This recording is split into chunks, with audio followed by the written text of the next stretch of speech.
How long should your content be? I get asked this question quite often. Some people seem to think all content should be 500 words, some think 1,000, some even think 5,000 words. However, my response is always the same. Don't guess. Instead of guessing, base it on what we know is already working. And what I mean by that is, if we look at page 1 for the keywords you want to target, look at the websites already on page 1 and see how many words they're using, that is a much better way to go about it.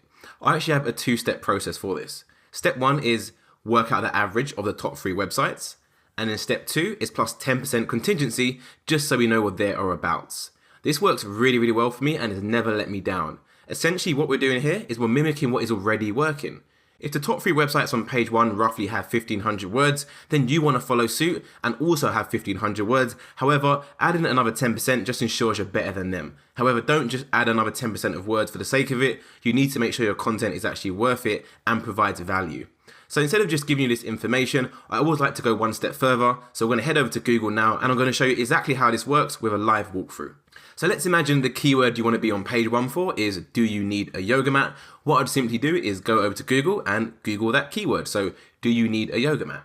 Then I'll take the top 3 websites in position 1, which I've already done. So I've got Yoga International, exercise.co.uk and Livestrong. So I've opened all of those websites in a new tab, you can see here already. And simply what I would do, I would get another tab open for this website called wordcounter.net. And I'll simply go on each website and copy all of the words and then paste it on WordCounter. So let's do that right now. So copy this and then paste that onto WordCounter. So that's the first website done, that can go.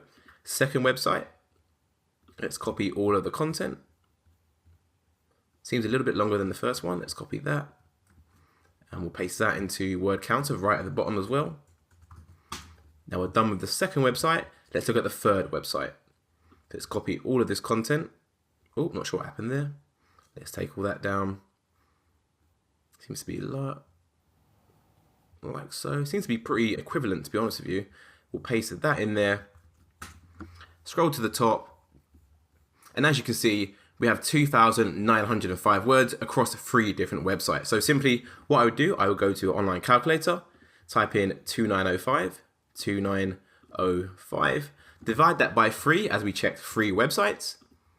That would give me an average of 968 words. So again, that is the average. What I recommend you actually add another 10%. So that would be, it's literally another 96. So plus 96.